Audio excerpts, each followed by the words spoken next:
and welcome back to Actually Adultish. My name's Janina, one of your hosts. And I'm Christina, your other host. Thanks for joining us again today. We are excited to be back another week. We've had a lot of episodes, actually. Yeah. I'm so happy. I'm so excited.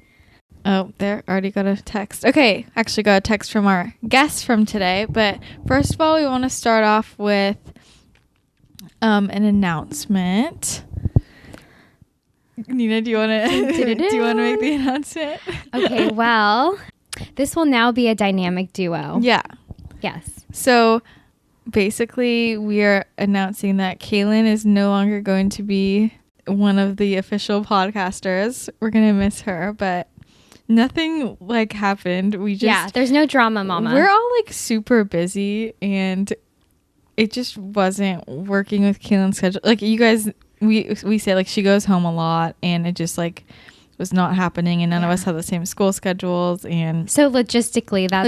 It just wasn't. But nothing emotional, no physical fights, nothing. Don't worry about that. Her. We still love each other, and she's gonna just basically, if she's just free and around, she's gonna come on and stuff. So she might be back every so often when she is free. But yeah, so just so you know what's going down. So basically, it's gonna be Nina and me, and yeah, so if you haven't already, you should definitely subscribe. You should definitely tell your family, your friends, your dog, your cat, everybody, and leave a rating and review on iTunes. It's free. We like to hear from you, so make sure you send in topics to actuallyadultish.com or email us at actuallyadultish@gmail.com. We love to hear your guys' feedback. It's been really nice to hear from you. So today, I'm really excited. We're going to have two guests on the podcast. So we have Kate from KaleInIt.com. She's a wellness blogger. And I met her through blogging, because I asked her if I could interview her for my blog. And I'll link to that interview if you want to read it below. And then we became friends through that. And then we have her business partner, Jess, and she's a holistic health coach, and they're both from Philly, and they're awesome, and we just want to hear from them about health and life and everything. And there's Kate texting me, so we're gonna get them on the line and then interview them. Yay! Hi guys. Hey. Hi. How are you? Good. Great. Super busy, but awesome. How are you guys? We are good. It's finally good to meet you guys. Yeah. I know. I feel like I know Christina more than Instagram, but I feel like, Nina, this is big for me. Meeting a celebrity. Oh my gosh. We're meeting celebrities. No, we're so excited to talk to you. We have a ton of questions. So why don't we start off with, you guys can each tell the listeners a little bit about yourselves. So Jess, why don't you start? Sure. So I am a former marketer. I was in marketing for about 10 years, working on some pretty cool brands like Food Network and Diageo, which owns Captain Morgan and Smirnoff and things like that. And then I worked at Comcast before, which everyone hates. But so I have the girls really spectrum. What? At both ends of the spectrum. And I just really found myself, marketing brands that I was not totally passionate about anymore, and wanted to be able to help people in a different way. And so I put all that energy that I had from marketing into learning about health coaching and being able to work with women one-on-one on, their health, but also helping them with their lifestyle and, finding out what kind of things were blocking them from taking care of themselves. And so that is what I've been doing now for the past couple of years. Since my daughter was born, I went full-time into coaching. And I live at home with my husband and my daughter. Her name is Carmen. And Kate and I met through the internet and became friends. And now we're working on some pretty cool projects together as well. Was it friends at first sight? It was, yeah. Friends at first Instagram like. That's so cute. That's cute. It's the new way. Okay, Kate, why don't you introduce yourself? Yeah, so I am a food blogger. I have a similar background as Jess. I worked in marketing for about only like a year and a half, honestly, and I was like, no more. So I was there. I worked for actually pharmaceutical companies, biotech, life science companies, far less fun than Smirnoff. But, definitely not in line with a holistic approach to health. And it just felt really weird I was starting to explore more plant-based diets and mindfulness and yoga and meditation. And then I was helping advertise for big pharma, which just felt weird. So I had started my blog at the time and was really enjoying it and just having so much fun creatively. And then I thought, why not just go for it? So I made a big move and left my job and started to really just plug away at it constantly. And then, connected with people through Instagram, through online, through the blogging world, which has opened up a lot of opportunities. And then Jess and I, like she said, met through Instagram and both had this common goal to kind of do something more and to make a greater impact than just online. So when you say you met through Instagram, so does that mean you guys were liking each other's pictures? Sliding in that DM. Yeah, what does that mean? So I was creeping on Jess, I'll be honest. I thought I wanted to become a health coach when I first started. So I, typed in health coaches near me, which is Philly, and Health Coach Philly popped up, which was awesome. So I reached out to yeah, it was great SEO, Jess. That's my marketing background. Really, though? It's perfect. Seriously. And then, just reached out to her from there. And then you guys met up and became best friends. Yeah, so we met about a year ago and just kind of connected. And then a whole year passed and we decided to get together again.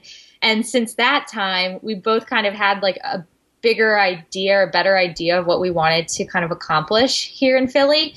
And so that's when we were able to really put something together. And we both got so excited by it that started turning into daily texts, weekly meetings. We're pretty much talking all the time. All day long. I think too, Jess. Oh, I'm sorry. No, go ahead. I think, you meet a lot of people and you comment on each other's stuff and you appreciate what they're putting out into social media and the blogging world or anywhere.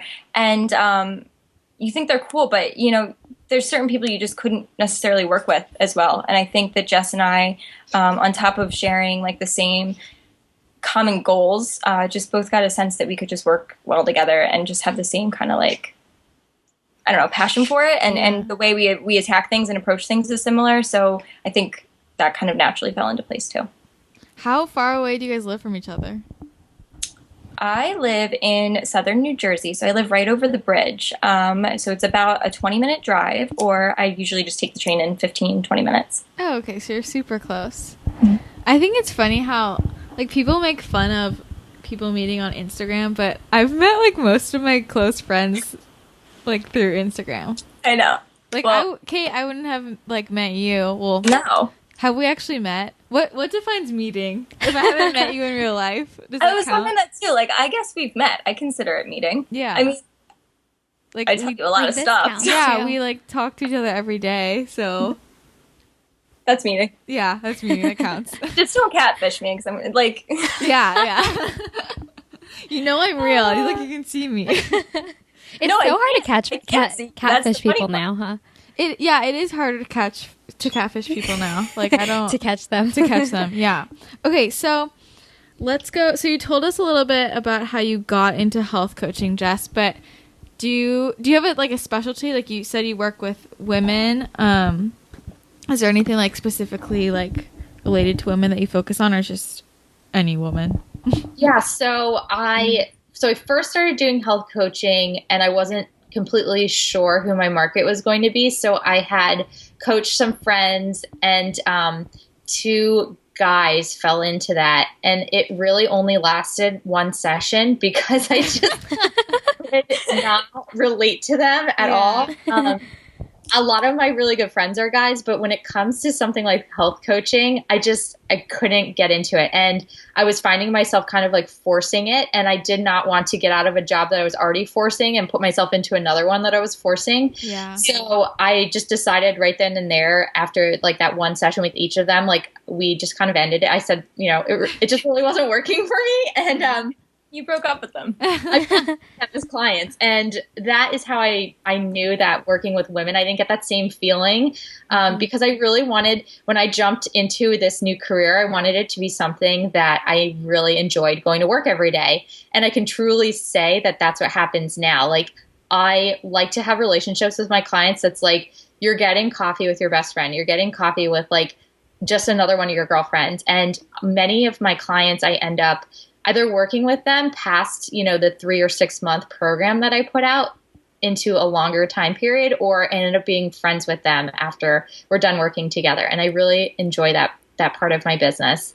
So I work with women who really can be going through any number of things. I don't specify exactly what you need to be suffering from in order to work with me. But I do love my hormone and fertility clients because it just takes the normal health coaching to another level, because hormones are such an interesting topic and can really be at the root of many of the issues you could be experiencing. And I love getting into that aspect because it's just so fascinating to me. And I love especially seeing women who have struggled with infertility for years and years and years, and then they call me and tell me they're pregnant, and I'm one of the first people that know. Like, in addition, that's special. That's amazing. It's so fun. I'm actually going to see this in 2 days on Sunday. One of my old clients, who's now a friend of mine, she just had a baby, and I'm going to meet the baby. It's cool to me. Oh my gosh, that's so cute. Love it. Is there something that you notice like most people are doing wrong, or they need to fix, like in order to balance out their hormones and stuff? Yeah, the typical pattern is that we as women generally try to do too much, and we stress ourselves out, and cortisol is a mess, and that's your stress hormone, and that just kind of takes over everything else. So you end up with high cortisol and maybe low progesterone, and that could limit you from getting pregnant, or could bring on other symptoms that you're experiencing. But I'd say like 90% of the time I'm looking at patterns of high cortisol, and that's really just high stress, trying to do too much, working out too hard, not eating enough. And it just really can mess up everything else. Yeah, definitely. It's actually, like, speaking of that, I was just, right before this, I was reading my book. I was doing homework for school, and they were saying that women, like, if you account for all of the work that they do, like raising children and housework plus regular work, like if they're working, they work like more than men. The time span is a month. If you're working a month, 24 hours each day. Oh my God. That's how much more work time women put in. That's crazy. Than men. And sometimes I don't even know that I'm stressed until like it's like after yoga or after your workout. Then it's like, oh, you feel like this huge relief come off your shoulders, Yeah. Like you don't realize that sometimes. Totally. I think stress like kind of can easily become our norm, and we can become more comfortable in it because we're just in it all the time. Yeah, definitely. Like even with Kate, like sometimes we need to check each other and be like, okay, let's go take a self-care day. We're not talking about anything. Oh, That's good. That's really smart. good. You have to have it's important. checks on that. Okay, so Kate, blogging. So, how did you like when you first decided to switch, like quit your job and do blogging full time? How did you like break that news, and how did that go over? People thought I was crazy.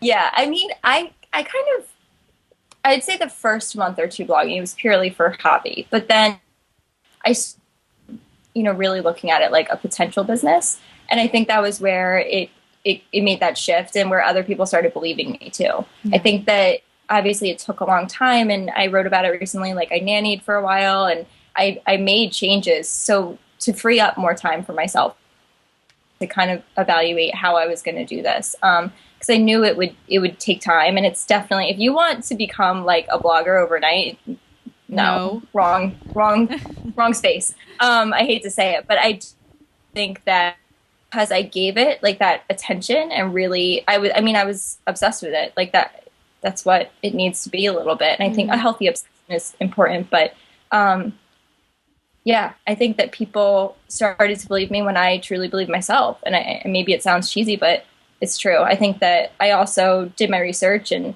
you know, when my parents were like, what are you thinking? I had, you know, evidence and like other, you know, others that were making it work. So, and I always made it very to blog, and I wanted that to be a huge, like, part of me and my platform. I also wanted to like do other things too. And I think that's what really, like the thing that I just love about blogging is that there's other facets of it, and there's other ways like what Jess and I are doing and what we're working on. And, there's just ways to grow and like go further than just the blog. Cause I mean, there's always room for more connection. Was there a moment that you were like, okay, this is legit, I'm like a real blogger? That's a tough one. I mean, honestly, like when I started seeing people like remaking my recipes and tagging me in them, and when I like went somewhere and they said, oh, what's your blog name? And I said Kale in it, and they're like, oh, I read your blog. Like I was around town so and like cool. had met someone That's who's cool. like, yeah, like that's, you know, I wouldn't say it was like when I hit 10,000 followers or anything like that. I think that's when I truly realized that like, okay, people are on this thing, and they look and they pay attention, and then that's what it's about. What's been the hardest part about blogging? The comparison, I'd say. I should say competition, because no one's outright competitive. Let's be real. I mean, no one's going to say that they're being competitive. But I think that comparison, and just the comparison trap a little bit that I fall into. But I mean, that's also personality style. I think someone who does make a leap and like takes a chance or a risk in making their own business is generally more perfectionist anyway. So I think that that's not crazy that I tend to and be better at what I'm doing and working harder. But yeah, I think that also I think it's really important to like not put too much of yourself out there, because you can be private and you can have things that are just yours too. Yeah. So I've been toying with the idea of doing a post about this, because I think there's a little bit of responsibility from influencers and bloggers to just be mindful of like how they're presenting things. Like the other day I saw, and I told Jess about this, I saw someone who's like elite, almost 1 million, beautiful photography, amazing influencer. And she did a partnership where it was clearly a sponsored post, and she was doing something for like KitchenAid or something. It was like baking, and she made homemade marshmallows. Very cool, beautiful picture. But like she had just given birth like 2 days ago and had announced that. And in my head, I'm like, okay, this has probably been on like their editorial calendar for like weeks, you know? Yeah. Mm-hmm. And, but there were comments coming in from women, like, because she has such a powerful influence, that were like, oh my God, how do you do it? Like, I feel so silly that I can't manage my boys and cook and everything else. And I was just like, it broke my heart a little bit. And I'm not saying that it was her fault by any means. People don't realize, There's so much that goes behind the scenes, and it's So- not just like, it doesn't capture your whole life. Yeah.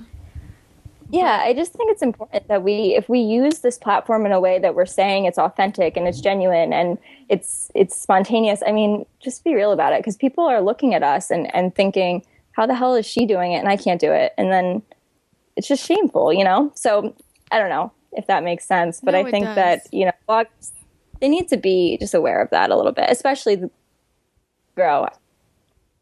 Just intensifies. Yeah, like, I mean, we've talked about this. Like, I think it's easier when you are blogging, it's easier for you to tell when somebody's not being totally genuine, or, you know, if it's just a sponsored post and you're like, oh, they don't actually use that. Like, it's easier for us to tell, but other people don't notice. Like, they think that everything is real. Yep, they do. And it's also our responsibility to like do things with brands and partner in ways that are organic and make sense too. So I think that, but at the same time, you know, it's a business. And I think as long as the readers and everybody, if we it's two things. It's dispersing content that's not sponsored too, and providing value that isn't purely, the voice of another brand. Yeah. But so it's that, and then it's just, being really mindful of who you partner with and what you do. So I think it's always that. I'm not going to lie and say that I haven't been tempted by things that maybe weren't in line with my brand, because you need to sometimes. Yeah, I mean, it is a business. Yeah. So let's talk about what you guys were like in college. What was your experience like? We can start with Jess. Sure. So actually, the reason I got into holistic health is because I was so bad. So in college, I've always been pretty much the same size my whole life and could eat whatever I wanted. And then in college, I started doing Easy Mac and going to frat houses and drinking beer, and noticed that the weight started to creep on a little bit. And so at that point, I was totally new to dieting. I had never done it before. I didn't know what it was. And I developed somewhat of an unhealthy relationship, I guess, with it, because I assumed that if I was gaining weight, that meant I had to work out to burn more calories. I had to eat, like diet foods, like things that were sugar-free or low fat. And, I didn't go crazy with that in college, but that's where it started, where I thought that was the way to eat healthy. yeah. Mm-hmm. And then I, realized, I guess it was like 8 years later, 6 years later, no, 5 years later, that no, it's really just about eating whole foods and more real food. And the Splenda and the like Weight Watcher cookies that I had, and all the just shitty food that I had in my pantry. And I read this book by Kimberly Snyder called The Beauty Detox Foods or Diet. And I was just like amazed. I remember I read the whole thing in one weekend. I couldn't believe that you could eat whatever you want as long as it's like not a bunch of junk. And so that totally changed my mindset. And that's when I started, looking into like holistic health and enrolled at IIN and, got into this lifestyle. So me in college was totally different. I just ate whatever was around, and then started to turn into like an unhealthy, sugar-free kind of diet. And now I'm a totally different person. Yeah. I feel like that's the trend with like everyone's health journey. And like for us, it really helped being in LA. Yeah, definitely. And like everyone reaches that epiphany where you can like eat whatever you want if you just eat healthy. Yeah. Wait, so when did you read that book? Were you done with college or were you in it? I was done with college. So okay. yeah, no, I was done with college. So, but I had like a good span of time where I was in that unhealthy period. And, I didn't look any different necessarily, but I always felt crappy. Like I just never felt right after eating, and just thought that there was something wrong with my digestion. And that was like many years that went by until I realized that it was all of the just really terrible foods that I was eating. It didn't matter that it was low calorie. I mean, that's when I thought calories were the ultimate deciding factor on how I felt or how I looked or how what weight I was. And it was just like a total epiphany when I realized that calories really don't matter that much at all. I know. It's so freeing. Like I was telling Nina, there was like a time when I thought I was eating too many calories, and then I tried to eat less. And I think about how little food I got to eat, and now I think about how much food I eat now. Because because I'm eating real food now, and I just eat all day so much, and it's I wish I had known, because I could have eaten so much more food. My whole you could have enjoyed it. Yeah. But yeah. Okay, what about the education side of it and the social side of it? How was your experience with that? Well, I was a marketing major, but I actually went to school thinking I was going to do international business in Japanese. Oh. Whoa. Do you speak Japanese? I didn't even know that. Yeah, I thought I was going to live in Japan and be this really successful, rich business person. Wait, where did that come from? I have no idea. I grew up in Japan. I love it. Really? Yeah. That's amazing. I've literally no idea where that came from. I guess I developed that in my head and thought that's the ultimate career. And freshman year, someone down the hall from me was taking Japanese and was struggling really bad. And I was I was turned off by that. I didn't want to do anything that was super hard. I would be too. Yeah. So I was like, okay, I'll just do marketing because that seems easier and it seems like more fun. So my classes, I guess, were pretty, like the actual like marketing and creative classes came pretty easily to me. It was like the accounting and finance and statistics I really couldn't do very well. I mean, I was always a good student, but those they were just really, really hard for me. Yeah. And that was like the first time in my life when I started getting like C's in classes. And it really just turned me off. So I knew that whatever career I had outside of school was going to have nothing to do with numbers. Yeah. And socially, I was in a sorority, but I actually started out by playing rugby. Oh, damn, girl, get it.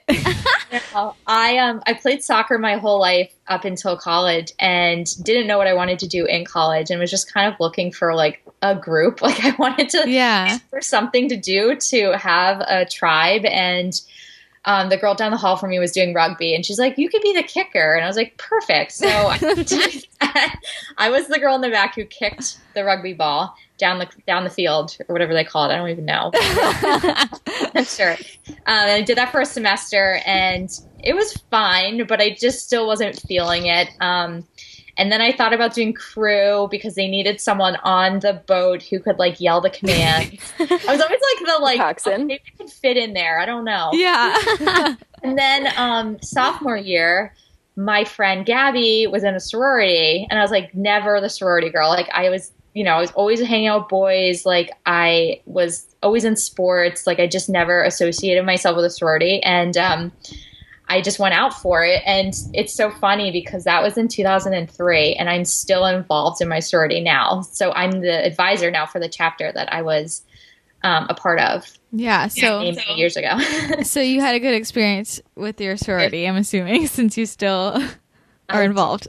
Yes, I did, because I learned very quickly that I don't know if it's like this everywhere, but I went to school in Philly. So the Greek scene is, I think, just maybe a little bit different than it is elsewhere. And the people were all very real. We had so many different kinds of girls in the sorority that were very much, they were very driven, like you two are. They we're going after these really amazing goals, and we all had just very cool stories.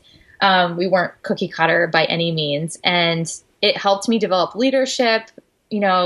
I was able to take on positions. We had a lot of different programming that helped us become better versions of ourselves, and I met all my friends there who I'm still friends with now. So it's really cool. My sister ended up coming to Temple too, and she joined the same sorority. Aww. So we were like, she's a legacy. Yeah, a couple of sisters. And then when I graduated, I wanted to still be involved in some way. And my advisor was leaving, and so I ended up becoming the advisor, and I've been doing that now for 8 years. Wow. Wow. That is a long time. I know.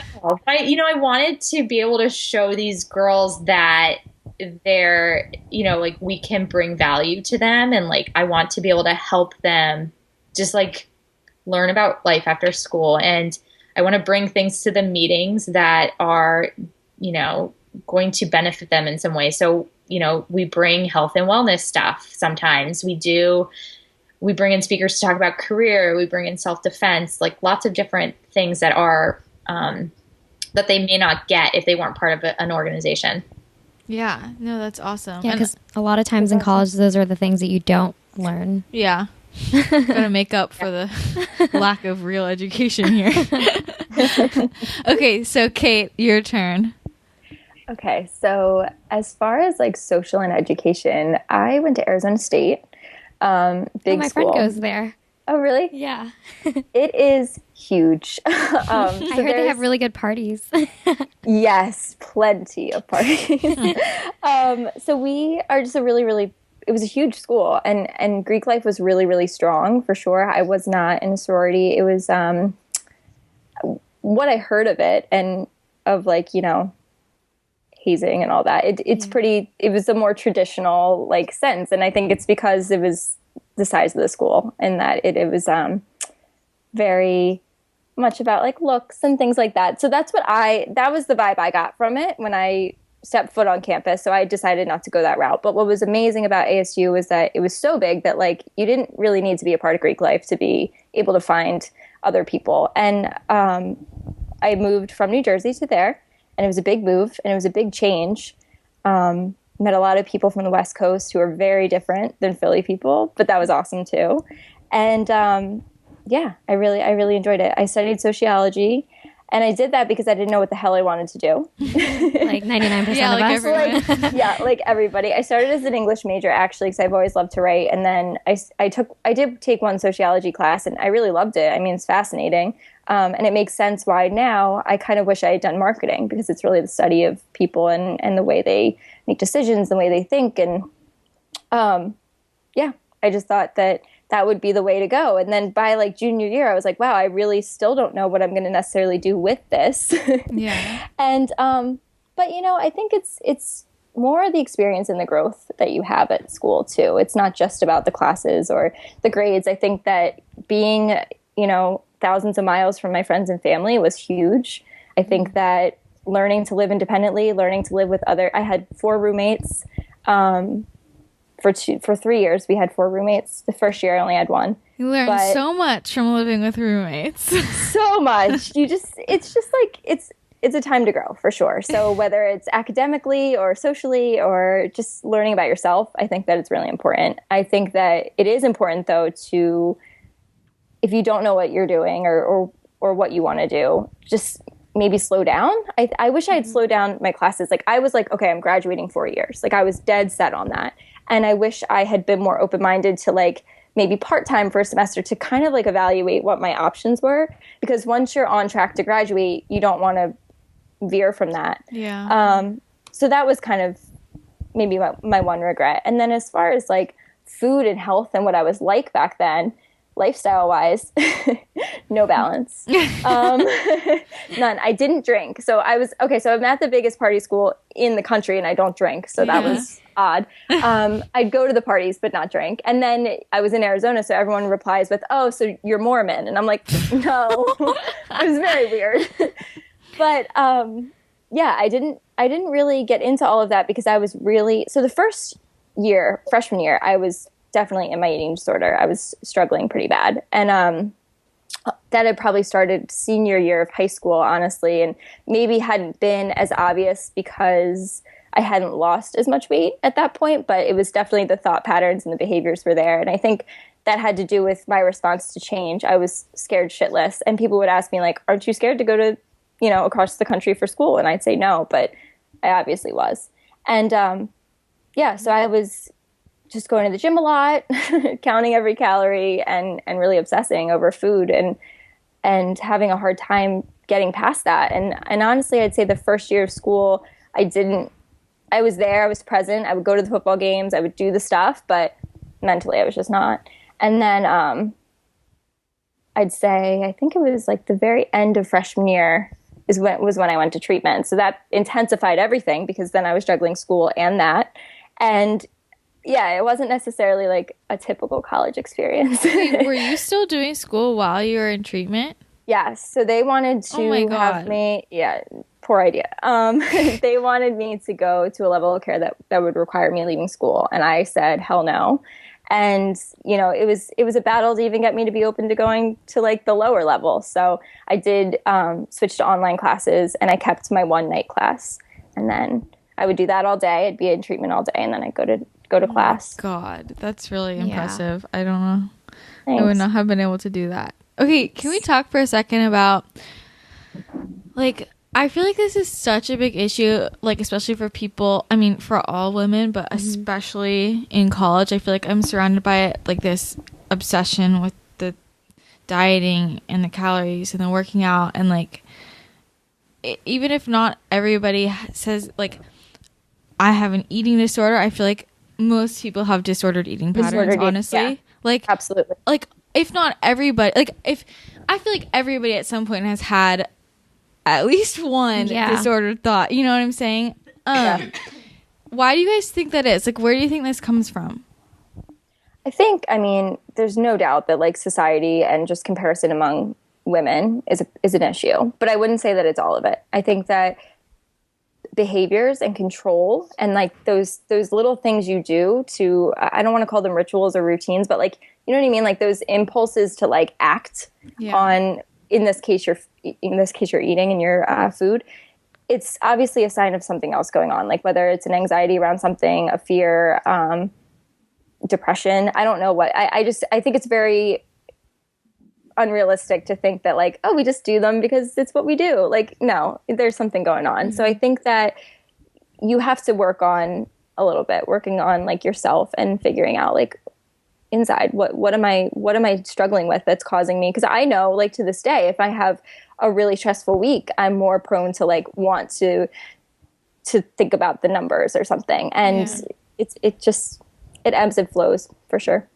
I think the other side of disordered eating too is when you use your emotions or things you want to feel, like comfort or less stress, you use that void and you fill it with food sometimes. Mm-hmm. So a lot of the times you, like I work with clients who are like, I don't know what happens. I have a terrible week and I just like can't stop eating stuff out of the pantry. I'm not even hungry.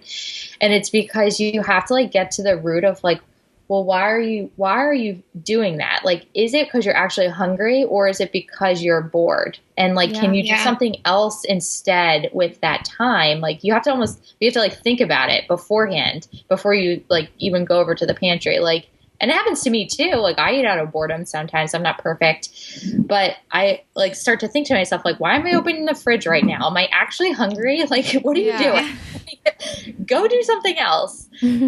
I think that's the other side of the spectrum, is like trying to fill that void of comfort or boredom at the office, or, you know, being in class all day and then getting home and being stressed. Like, is there something else that you can do that's good for yourself that makes you feel awesome without, you know, going and running and reaching for like 7-Eleven? Oh, I don't know if you guys have those out there, but like yeah, we do. We do. Okay.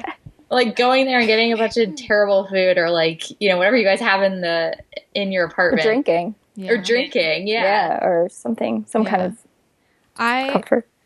I think there's two other things. I think also a big part of it is just like the comparisons, like we were talking about before, just like society now. I just feel like everyone's like, especially with social media, everybody's comparing themselves to each other. And also just the fact that so much quote health information is not actually health information. It's diet information. Like, it's very misleading. I thought, like, I remember, like, I didn't know anything about health. Like, I was so unhealthy when I first came to college. And then I was like, oh, I want to, like, get healthy. I want to feel good. And so I read magazines. And magazines are telling me, oh, healthy people eat 1,200 calories a day. Mm-hmm. And so I was like, oh, that's like what healthy is. That's not what healthy is. You know, it's like, and so it's like this mismatch. Like, what people think is health information is actually dieting and restrictive patterns. Yeah, because skinny is not always health. Yeah. You know? Absolutely. Totally. Yeah, and it's like kind of what Kate was saying before, like Instagram. Like, people paint this like image of what they're doing and all this stuff they're taking on and all the foods that they're eating, and they're making this image that isn't realistic for a lot of people. Totally. Yeah. I think, you know, I know I can only talk for my own feed, my own Instagram feed, but like if I posted something, I probably actually ate that 3 days ago. Like not today. Like I might have eaten completely differently today. So I think, social media is tough. It's becoming really hard. And I think too, it's almost dangerous because we are kind of morphing our messaging to be about like just wellness, and it's less, we don't really say the word diet either, which is very interesting. Like we just talk about being healthy and feeling good and eating clean, and it's like, okay, but it's still restrictive. And I think that the word diet is less common in society right now, but it's still very much there. No, I agree. I mean, no one wants to say, it kills me when I was just thinking about this the other day. There are some big, and I was talking to Nina about this, there are some big healthy food bloggers like that have millions of followers, and people think of them as big people in the health world. And I'm like, that person doesn't eat healthy, or like their exercise patterns are not healthy. Like, you don't, like people who are like, you know, doing 2-a-days and eating like 1,000 calories, and like girls like, oh my God, she's so healthy. And I'm like, no, like. No, I definitely understand. When I was like really at my thinnest. I don't even know if it was like, I don't even know if it was like shocking to see me, because maybe that would have been somebody's normal, but for me, that was not my normal. And the way that I, now being in a healthier state, understand that is, I was going to the gym two to three times a day. Like I was obsessing, like it was my life. I was writing every calorie down. I was thinking about it all day. I was reading articles all day. And it's like, talk about not sustainable. Like if I ever wanted to have like, a normal life or a career or like a kid, like, no, I couldn't do that forever, ever. So, I think that's a clear sign too. If you look at your lifestyle and can't say to yourself, yeah, I could sustain this for the next 5, 10, 15 years. I could realistically have the energy and the time to do this, then that's probably a sign too. I think a lot of college girls can like totally relate with that. So what recommendations would you give for college students who want to start a healthier lifestyle? I think the first thing you have to think about and assess is like, what is your environment? Do you have access to food? Do you have, are you limited to whatever is in your dining halls, or are there places on campus that could potentially offer a healthier option? Or do you have a grocery store, the ability to deliver groceries to your apartment? Do you have a kitchen? Like, what is your setup? And I think it's going to be so different to everyone. I recommend always, like, the number one thing you can do that's really amazing for yourself and your body to feel your best is drink water. It's such a simple thing, but something that so many of us forget. And even I'm guilty of it sometimes. Like, I'm like, oh shoot, I only had 5 cups of water today. I need 3 more at least. Like, that's like the number one thing that everyone in college should hopefully have access to. So just bringing a tumbler around with you to each of your classes and filling up between classes and trying to drink that throughout the day will help your body in so many ways. So that's my number one tip. Okay, wait, can I just say something funny? I don't know if I've told you this. I did not drink water until I was a sophomore in college. Like, what do you mean you never drank water? I never drank straight water. Like, first of all, I had barely any liquid. Like, I just never drank liquid. What I would drink was, I drink a lot of soy milk and orange juice and Gatorade and vitamin water. Oh no, girl. And because I hated the taste of water, and like most people, it's just so funny. I just can't believe all the things you used to do. I think about. I remember like I was having so many digestive problems throughout my life, and I remember so many my doctors would be like, "Well, are you drinking water?" And I'm like, "I haven't had." I would go like a week without having liquid. Like I would only eat food. Oh my god! Oh my god! How did you? I just wasn't there. It was so gross, and I can't even imagine that now, because you know me, how anal I am about water. Now if I don't get at least 2 liters, like I have a panic attack. And if I don't have my big ass water bottle with me everywhere, Can they see you? Wait, can you guys see this water No, bottle? No, we can't. Oh, okay, yeah, it's bigger like this, than her head. Yeah, it's this huge thing, and it's so heavy, and I have to buy purses accordingly so I can bring it with me everywhere. It's amazing. It sounds like me now. Yeah, but yeah, and like if you don't like water, I get it. Put lemon in it. Yeah, put some lemon. That's what I did. That's how I transitioned. Yeah. Put some strawberries, put some oranges in there, put something in there that you like that's going to make you want to drink it. I don't care. Make a lemonade out of it if you need to. Squeeze a shit ton of lemons in there and put a little bit of honey in there and make it taste really good. Yum. Yeah. Totally. I think also, okay, like, what about, I think the problem is that, like, people don't know where to look for good resources of what is healthy or how to be healthy. Because, like, people are reading Cosmo Shape magazine and Cosmo and, like, when, like, you can learn so much from Instagram. Yeah. So much. But then you run into the problem where, like, half those people are not healthy. Like, how do you know who to trust? Like, what would you guys just get yourself a Christina? That's what I did. Like, okay, do you have any suggestions for like where does somebody look if they genuinely they're like, I want to start being healthier? Like, what's a good resource for me to start learning about this?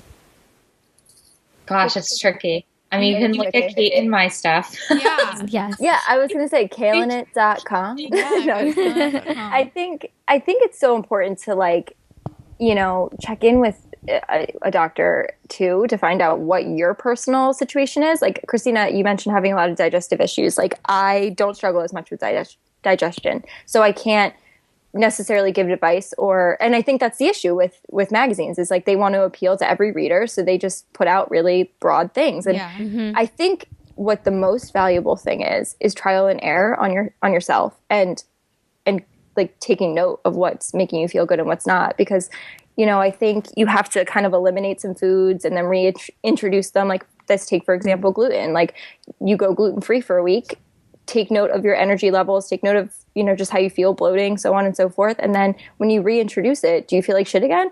Yeah. Okay, maybe it's not for you. I think that's the issue, is like, we all want this like instant answer, right? But then health and diet and the way, and bodies in general, we have them for the long run. Like, this is for longevity. And to think that we're going to have like this quick fix answer is really unrealistic too, because I think that women need to learn to, first of all, like, look at food for what it is, which is like, it's a life force. It allows us to do things. It allows us to walk to class and like hang out with our friends and go for a run. And I think you need to look at food like as something like really like you cherish a little bit, and just, make that your reason for certain decisions. Like, okay, I'm going to drink all this water. It doesn't taste amazing to me yet, but I know it's the best thing for me. So as far as like resources go, I think you're really lucky when you're in college, because you typically, like, depending on where you are, I don't know about like Kansas, but you typically they know there's a lot of students there, and they know a lot of students need to eat, and we'll go out and spend the money and go get food. So I know where I went to school, we did have like a decent amount of like juice bars and smoothie bars and options there. And I think that in general, like, that's becoming more common, and I'm sure it is in LA, obviously. So I don't think I think it's also important, if you do have resources, like as far as like a kitchen and a blender, like, teach yourself how to do it, because not only is it going to be less expensive, it's also really like empowering a little bit to like learn how to like cook. I mean, you're in college, you're out on your own. I don't know. Yeah. Just learn a few basic recipes. Yeah, I like what you said about like instant gratification, because a lot of times when people switch and, starting a healthier journey, like, their body might react differently. Like, when I was transitioning, or still am transitioning from vegan to adding, certain animal products back into my diet, like, I feel like nauseous, but I understand like that's part of the process of your body getting used to like, new things into your diet again. I think Definitely. I know not everybody like has the money for this, but I think if somebody does, like, I think that a health coach is so valuable. Like, if you can get one, like, that was really, I wouldn't have been able to figure my life out without the help of all of my many health coaches. And also, if you don't have access to that, like what you were saying before, blogs saved me, because it's what you were saying before, how magazines just put out general information for everybody. A blog, like, you're kind of getting to know a specific person, and if that person happens to struggle with similar things as you, maybe what worked for them would be more likely to work for you. Like, totally. Like, for me, with my digestion, like, I was trying to fix my digestion by following all the advice from just generic magazines and just generic articles online. And then it wasn't until I started reading blogs and finding people who had similar stories to me that I started realizing all these other things I should look into. And it was like a whole new world. And then that's when I finally started finding relief, because none of that information was in a generic magazine. Totally. Yeah. I have, like, the main things I would say to do in college is to, well, first of all, like, find a tribe of people that can like be in this with you. Like, you guys found each other, which is amazing. Yeah. You just have like one other person that can like be your accountability partner, be your support system. So, it's not to say they're going to force you to go to the gym every day, but like, maybe they can be the person that you stay in with on Friday night if you don't feel like going out. You know what I mean? So you're not feeling like you're the only person that's not going out. Or maybe they can be the person that like you guys go make smoothies together one day. I think having that support system is really good.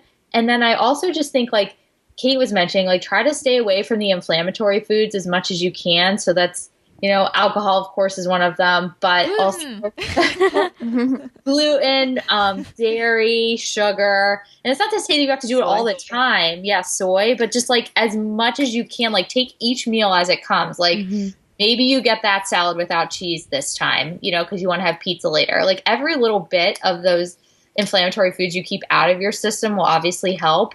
And then just try to keep things simple. Like every time you're not forced, but every time you're in that decision-making mode for your next meal, like how can you make this meal as close to the earth as possible? Like what's the way to make this as whole as possible? It's not, like take the road less processed, I will say. Like even if it's removing certain things to make it a little bit better.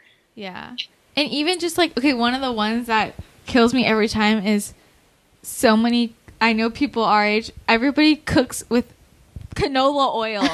Oh my God. Stop. Like they literally, they don't realize, or the vegetable oil. Yeah. I wrote a blog post about this. My friend, I was like, why are you cooking with vegetable oil? She's like, it's made from vegetables. It's healthy. And I was like, oh, just like potatoes are so good for you too. Yeah. Just like all you have to do is just like switch the oil and you'll feel so much better.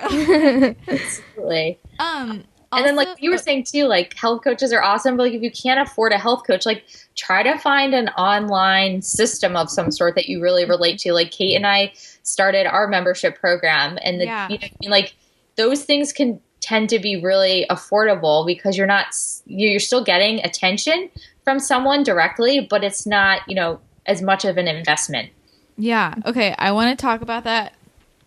But I have one question before we get into the festival and the society and everything. Okay.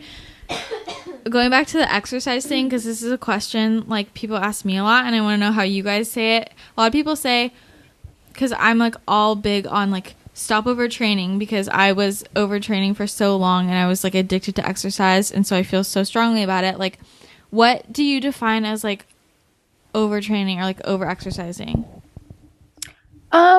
I think that it's really, it depends. If you've been an athlete all of your life, it's going to look differently than someone who's not, and maybe needs to maybe exercise a little bit more, like, to be honest, like just for their health, not for weight or anything, but needs to get more movement in their life. So I think it's really, it comes down again to like obsession, and it's like, how much of your day is evolving around the gym? How much thought are you able to let it go if like life comes up and you're just not able to make that class? Obviously there's other physical signs, and I don't have like the background to tell you like what to look for there, but just mindset wise, if it's consuming you, then time to ease back. Also, I think personally, I don't love like training or like, sometimes I even just take like a week or two from the gym and just find other ways. Like I rather just get outside and move and go for long walks or runs or something, and not even bring any of like the exercise mindset into it. More just like I just need to move my body. My body has that feeling, like when you need to move, kind just of like making it a part of your life. Yeah, I think it just needs to be, and find something you really enjoy, like yoga. I'm like obsessed with it. Like I'm so happy when I'm on the mat, but like put me on a treadmill. Oh my God. So you cannot pay me $1 million to get on a treadmill. No. So I think that too. I mean, if you're not loving what you're doing, then why are you doing it? Yeah. Jess, you must do you see stuff like this with your clients?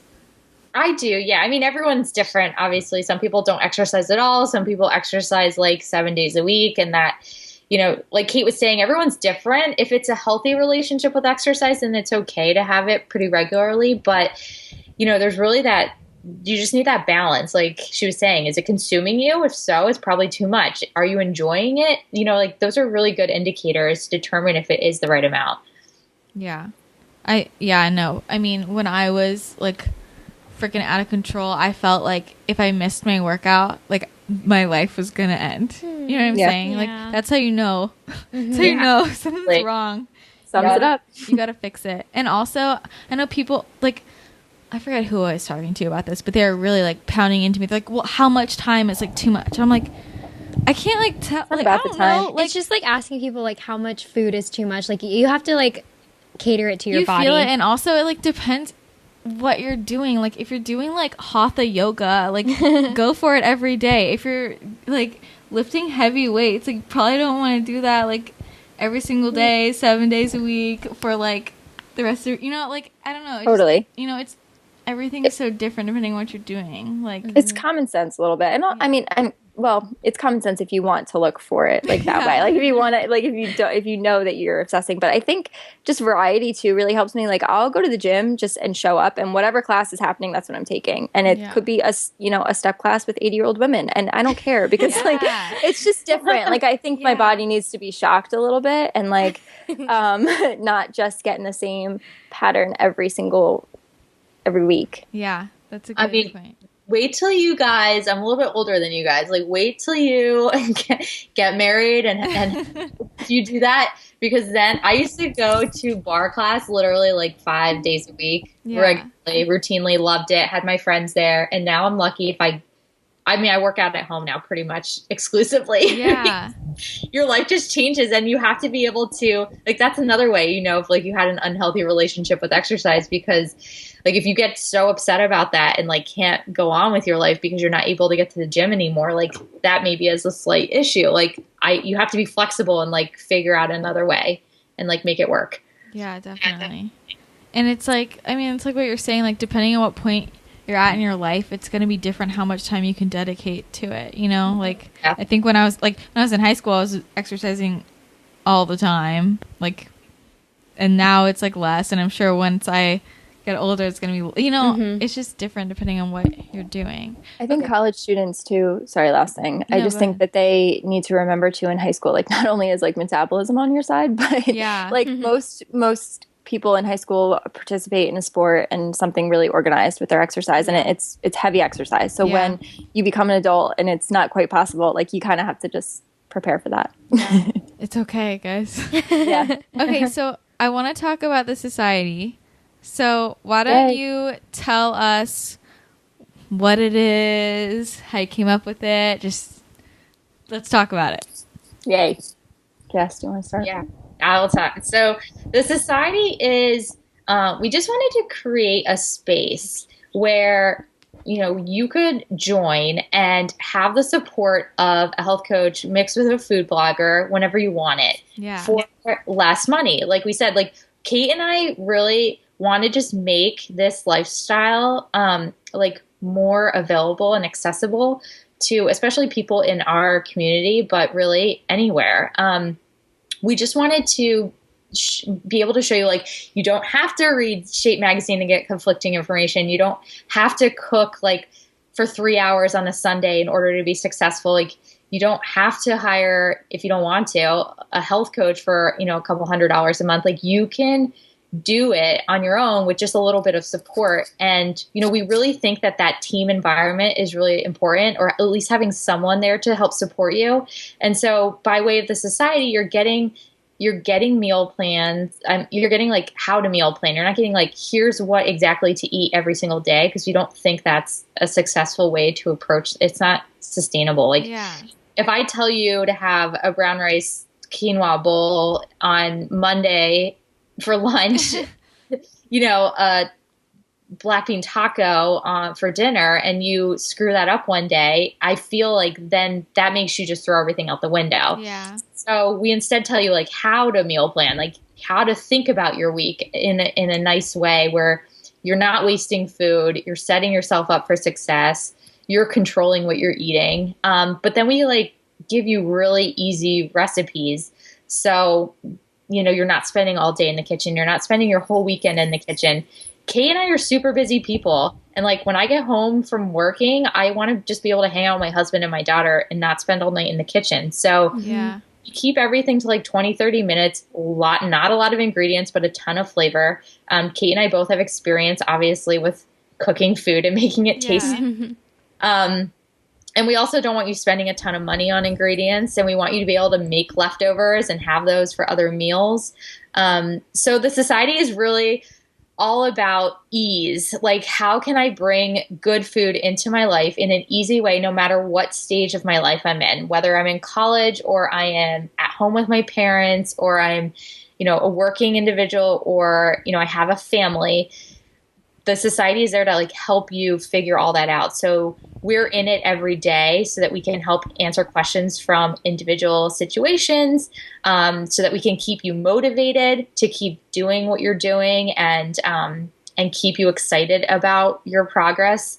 And then we also, bring in some aspects of movement and self-care, and Kate can really talk about this stuff. Yeah. So everything just said is absolutely true. Like, we just want ease. We want it to be accessible, and we want it to be sustainable always. Like, everything that we try to create with good. I think the women that we're marketing towards are really like independent, strong, capable women. So for us to like tell you exactly what to eat all day, like, that just feels weird to me. Like, I don't want to be told what to eat. Like, I got it. So I think that sets us apart. Is like, we're there for support. We're there to show examples, but we totally believe in you. Which, me personally, if I had a health coach, I feel like I do because I text Jess all day long. I want them to believe in me enough for me to believe in me too. So that's first. And then as far as like the self-care portion, and we developed like a self-love journal. So every few days there's like a prompt that gets you thinking a little bit about your journey and what wellness means to you. Because I think when women start implementing these changes and doing things with their food, they need to kind of tap in to like how it's making them feel. Like, wow, I'm feeling more confident. I'm feeling, just better. I have better energy. My moods are better. I'm more positive. I like my body more. It hasn't even changed. Maybe the scale hasn't changed at all. Your size hasn't changed, but because you're putting good food in, you're probably getting back good feelings and good vibes. And yeah, I think it's important to check in on that too, because again, like, I hate to keep, beating a dead horse with the sustainable thing, but it really needs to become a lifestyle. Yeah, no, it's true. And like, I mean, it's like literally like you have access to like health coaching all the time. I think I wish that every person, like every woman in college was part of it. Like, we had a taste of it when Christina made the pumpkin spice cheesecake. Yes. Yeah. They were so good. They were gone in like 3 days. Yeah, like, and I was so happy with that recipe. I made like way more than the recipe called for. Like, I made so many of them, and it took me like 10 minutes. Like, less. It didn't take long, right? It was the only time that it takes is just you have to wait for it to freeze. But also, it's like hot in LA, so it was like perfect. Yeah, but it's hot in the so fall. Good. And the recipes are so easy, and like so basically, I'm part of the society, and yes. so you sign up and you pay not a lot of money for everything you get, and $40. Yeah, you get all the materials sent to you, and you have workouts, you have a ton of recipes, you have breakfast, lunch, dinner, snacks, dessert, everything. You get self-care information, you get just like random health information, and then you're part of the Facebook group, so you have like 24/7 support, and like that's so cool. It's just like everything you need to, like what you're saying, live a sustainably healthy lifestyle, and like you can learn from the other women in it, I think it's really powerful, and I love it, and I think everybody should join. I logged into the group today, and I don't know if you saw, Jess, but just did like a happy weekend thing. What's everybody up to this weekend? In addition to some health tips, and like someone was like, "Hey, does anyone know of like anything outdoors in Philly this weekend? It's supposed to be a great weather," and that's cool to see too. Like right now, we have a lot of Philly-based women in it, but I don't know. I just like that. Like the fact that she felt comfortable, kind of like asking the group what they were up to, was really, really cool for me. No, it's like so. I just love the community aspect of it. And like, I mean, I'm not in Philly, but I still feel like I'm like in the group. You're definitely still in it. Yeah. It's almost like your group where like you read something or, you see something and you like have someone to go tell it to, or you have someone to like ask questions to. Yeah. I think, and that's like another thing before when I was saying, where do people find resources? Something like that. Like if you have a question about health or fitness or something, you can go into a group like that and just write it in there, and everyone will respond, Yeah, exactly. So what are you guys making any changes for winter? Like, yes. Do you want to talk about that at all? Like, what can people expect? Yeah, so we, every season, that's another thing I don't know if we really described, it's seasonal. So every 3 months, there are new materials that kind of reflect the season, not only with like the flavors of the recipes and the produce used, but also like, for instance, Jess and I are working on like the social aspect of the holidays and how it brings a lot of indulgent food and how to kind of balance that and decide what's important to you. Is it important to have a glass of champagne or dessert tonight? And just kind of navigating the holidays. It's a really weird time, like for so many reasons. Yeah, I think that's especially like a really good time to join something like this, like because people have a hard time like around the holidays. Definitely, just staying balanced. And so yeah, that's the change to every season, new materials in that sense. But this upcoming season, so the first one was this fall, and it was kind of it was our first time, so we've learned a ton, and we definitely plan on making more recipes. So not only am I putting together like 20 more, but we're adding in the fall as well, because all that produce kind of still applies to winter seasons, and then that gives you almost like 40 recipes to use that build to build seriously to build your meal plans around. So okay, that's awesome. So let's talk about the festival. Yes. So why don't you tell us what it is? Oh my goodness. It is. It's a big one. The Good Festival is it's a one-day event, and it is meant to inspire a woman's love for wellness, and really it's a space for her to build on her wellness and to just feel like she's a part of a community, for sure, to feel like she did something for herself. So I think what the event really is it's a ton of great content. We're going to have speakers. We're going to have a workout in the morning. We're going to have great food, healthy food. We're going to have green juice. We're going to meditate. We're going to do it all. We're going to have music. It's a beautiful, like beautifully decorated space. It's going to look great. It's going to be a totally Instagrammable moment for those of you who are worried about it. And I'm ready. Yeah, right. Are you going to put it on your Insta story so we can follow you guys along? Oh, I'm coming. Yeah. Oh, you are? Yeah, I'm going. Oh, that's amazing. You should She's come our too. first When is it? April 22nd in Philadelphia. April 22nd. Your birthday month, girl. Yeah, my birthday month. It's Earth Day too, we found out. Oh, that's perfect. Yeah, so it's again about like, and we can get more into the details of what the day looks like, but it's the overarching goal is to again like get off Instagram a little bit and maybe meet in person and like find some women who have your same vibe, like, oh, you love spin class too? Okay, I'll meet you at this class next Saturday, and just to kind of like build a tribe, honestly, and just feel like you did something for yourself. And maybe it just, I was thinking about it today, like it's kind of like, let's take for example a concert. Before the concert you listen to the artist, like you're like really excited, you're getting ready, and then afterwards you keep listening to them because you like kind of like fell back in love with it. I think every woman that will be attending already is on a wellness journey of some kind, all different stages, but it's kind of to like reignite that passion and just to be like, okay, here are more tools so you can take it a step further and you can really get into this and live your good life. Yeah, and what I think is cool about it is like, I mean, there's a lot of events. Oh, whoops, sorry, my phone.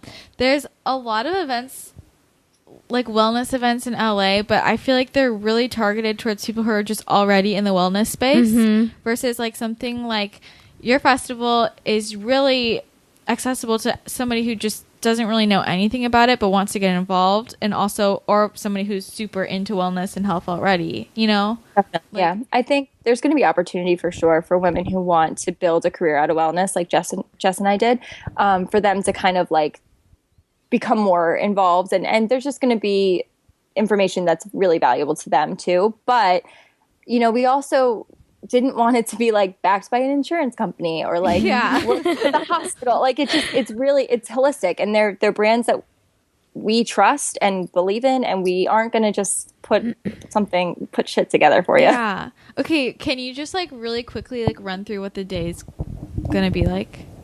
Sure. Jess, go ahead. Yeah, so we are, we just, of course, Kate and I are very type A, and we've been going through this agenda like every day, but Constantly.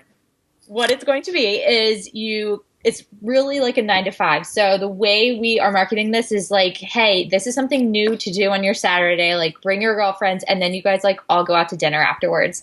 And so the way we see this happening is, you get there, you register, and then you're on your mat for a yoga Pilates class. Then you move into the other room, which is where we're going to have the majority of the content. And you're going to be taken through a guided meditation visualization exercise that's really like down to earth. Key word for everything we're doing is we want it to be really relatable and down to earth. We don't want anything that's too like out there that you feel like you really can't bring. Not too hippy dippy.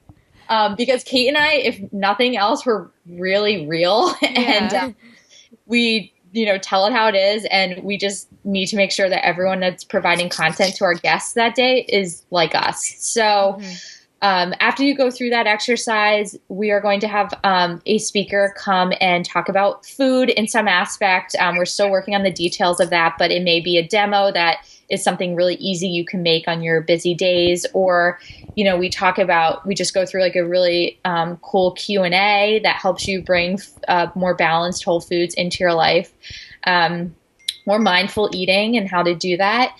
But that will lead us into lunch. So we have a healthy lunch that's planned and part of the festival. We also have a juice in the beginning that's part of your price of admission. And after lunch, in addition, you can either browse our marketplace during this time, mingle with your new friends or the friends you brought, or we're going to also have the opportunity to do some VIP breakout sessions with some of our speakers during this time in small groups, so that you really get that one-on-one, attention from them. After lunch and after these breakout sessions, the rest of the afternoon will be comprised of a panel of some local Philadelphia leaders, as well as some of our speakers, to talk about like how they made wellness, like how they made this lifestyle, like what are their best tips to make this, real. We learned a lot of stuff today about food and self-care and stuff, but how do you like actually put it into your life? Because I love reading about people's routines online. Same. Obsessed. Yes. Guilty pleasure. It really is. Your routine. What do you do every day? Like, how do you do this? Because we think it's really fascinating. It is. And, we're going to end the day with, how you just learned so much information. Like, how do you take this now and make it part of your life, or even one aspect of it part of your life? And really what the biggest thing will be is, are you going to make yourself a priority? Like, and how do you do that? And so we're going to have a really amazing talk about that leads into a toast, and a little mingling event that then bubbly. Make it a little bubbly that then like helps you kind of like end the day on a really high note.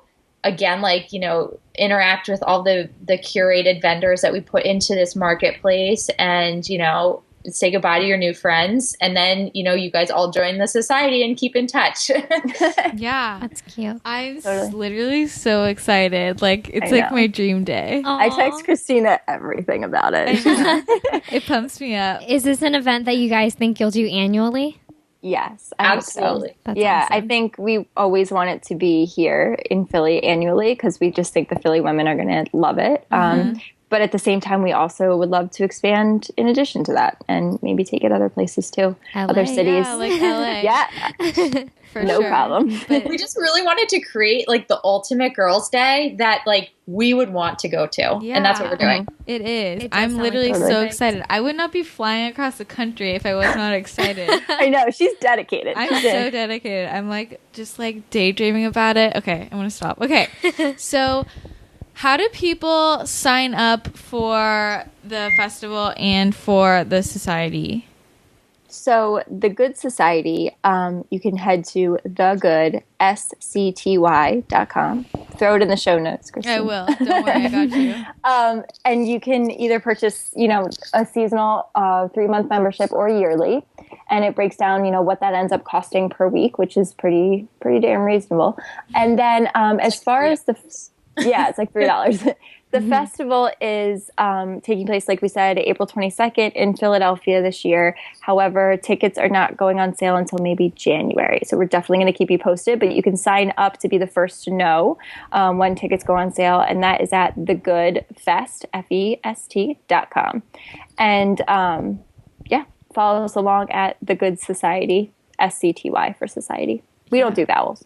Yeah. Oh, Okay. So,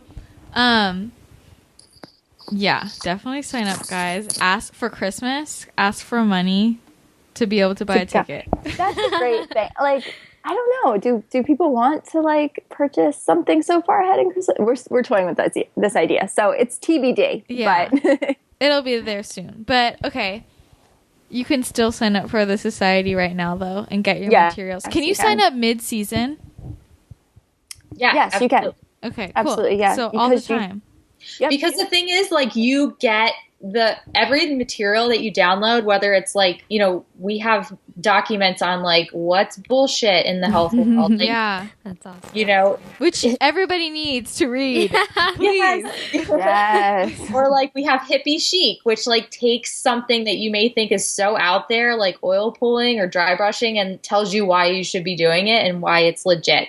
So like you get access to all those documents and all the recipes, and you download them and you keep them forever. So you can really join at any time and get access to all that stuff. And maybe you don't want to be part of the Facebook group and you want to do it on your own, and that's totally cool too.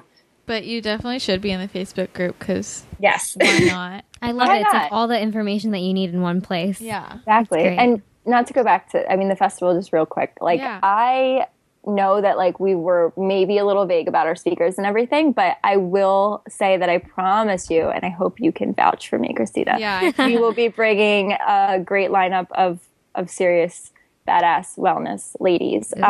Yeah. So they will be announced like in the next couple weeks. So we're going to continue to keep everyone posted and tease a bunch on social and stuff too. But yeah, look out for that too. It's legit. I'm like so excited. You're catching us in early stages. That's all.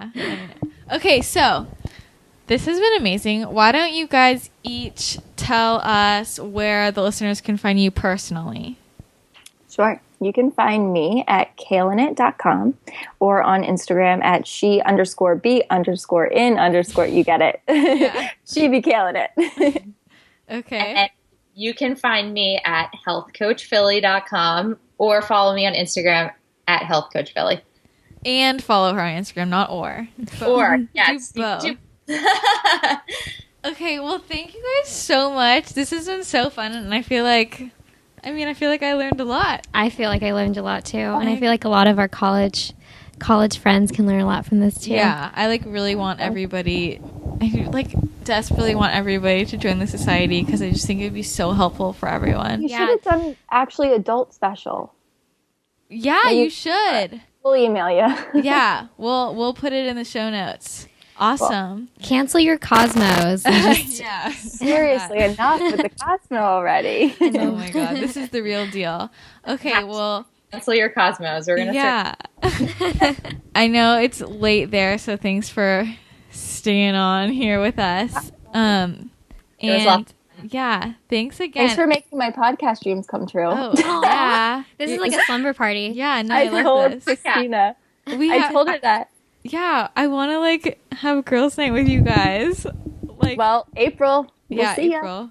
Nina, quit school. Oh yeah, because you're gonna be done, right? Yeah, I'll be done with school. But okay, well, we will let you go. But thank you again so much, and Thank you so much. yeah, we're gonna. you, guys. I'll email you the link to this and everything. Yay. Well, thank you guys. Okay, bye. Bye. Bye. Bye. Okay, so that was fun. That was a lot of information, a lot of Yeah. helpful information. Yeah, I love them. They're so nice and so real and down to Yeah. earth. And I want them to come to LA so they can hang out with me. I know. We can take them to all our favorite places. Yeah, for sure. So you guys should definitely join the society. Sincerely, I love being a part of it. And I just think it's so helpful for especially just anyone who needs a resource for healthy living and healthy lifestyle. It's just a really great, trustworthy resource. And it contributes so much more to your life than Cosmo. Yeah. that's So much more. bullshit. Don't trust the media. But yeah, anyways, definitely subscribe if you enjoyed this so that you always get updated when we put out new episodes. And please leave a rating and review on iTunes and Stitcher. Show us some love. Make sure you send in topics, questions, all that good stuff. You can send it into actuallyadultish.com or email us at actuallyadultish@gmail.com. And hopefully you learned some stuff in this. I really hope you did. And applying it to your life. Yeah, apply it to your life. So we will talk to you guys again next week. Bye.